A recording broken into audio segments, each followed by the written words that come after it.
Hey guys, it's T, and today I wanted to talk to you guys about something that's a little bit more serious than what I normally do. We live in a world where it's just nothing but negatives, and there's so many external reminders that you're not good enough or you have issues. You're constantly hearing about fat shaming or mom shaming or even like airline shaming, and there's just so much negativity. And recently I experienced something that I didn't even realize was a type of shaming, to be honest. One of my friends said something that for me was really hurtful. She snark shamed me.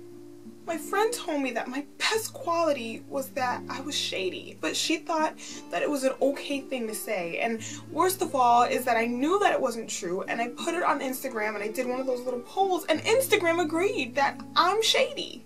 And so I'm being brave and I'm stepping out there and I'm making this video for all my snarky, shade throwing girls out there. Don't let anyone tell you that the way you are is wrong. No matter what anyone says, you be yourself, you own who you are, and you let that shade come up through your spirit and out your mouth whenever the time is right. And don't let anyone tell you that's wrong, because I'm here to let you know that snarky girls have to love themselves too. Thank you. Thank you. Oh, you're too kind. It was something so close to my heart that I really wanted to share with you guys, and so, just really touched.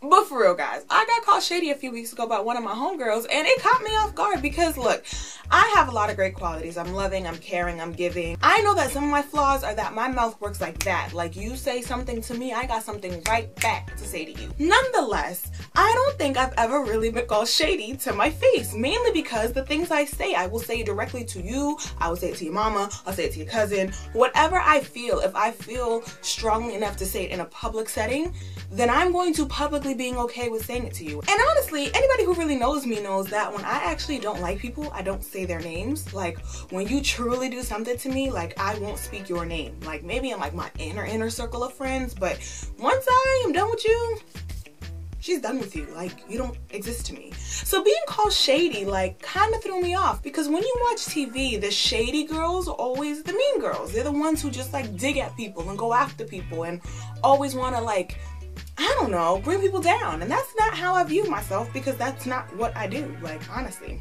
that ain't her. And I didn't realize that what people are calling shady is really just me being quick-witted and like smart. Like, where some people, you offend them and then they call you all types of B's and I don't know what other swear words there are. But me, I'm gonna make a joke. Like, I'm going to say something to kind of offend you but kind of be funny and let you know, like, don't do it. And I don't think there's anything wrong with that. Somehow having like a quick wit and being like intelligent in my words makes me shady. I don't even have any malicious intent. I just have a very colorful way of speaking.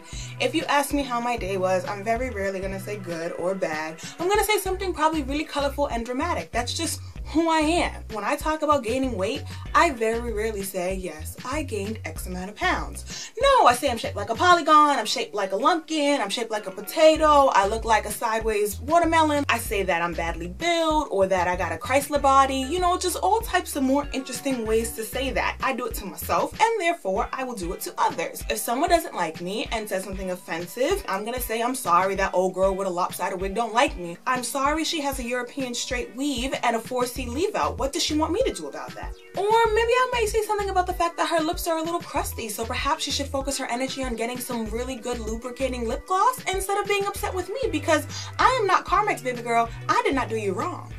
I don't understand why people want me to feel guilty because I'm clever. I love the fact that I'm witty. I love the fact that even when I'm depressed, I will make a joke. Ask any of my friends. In my most lowest moments, I could be crying my eyes out. I'm probably gonna crack an inappropriate joke to lighten the mood, not just for y'all, but for me, because my spirit does not work in those ways. But somehow, snarky girls are meant to believe that because we're clever, we should feel bad about it. We should feel guilty about the way we word things. We should feel guilty of the fact that we are quick-witted. And I don't. I'm sorry if my quick wit bothers you. Truly I am, because I want you to feel good because she feels great. I'm sorry if my sarcasm is offensive to you because she don't mean it offensively. That's just her favorite type of humor. And I've noticed that either dry ass people or fake nice I never have a negative emotion people seem to have a really big issue with the way that I and other snarky girls express ourselves. And while I'm going to try to give you the serious, quiet, perfect, nice, kind person who never has anything slightly negative to say, you're not always gonna get that because that's just not real. I'm a snarky girl. I'm witty, I'm clever, things come out of my face, and I like that that's my outlook on life. And if you have a problem with that, well then you should just take your miserable boots elsewhere because I don't care. Thanks so much for watching. As you know, I'm organizing my Somewhere Adventures trip. Check the link below for that. I think we're close to the max number, maybe? Have to double check. If you haven't signed up for the newsletter, do that because I will be releasing a newsletter on Friday. So tomorrow, December 20-something? I don't know what the date is. Thanks so much for watching. I will see you next week, and bye guys.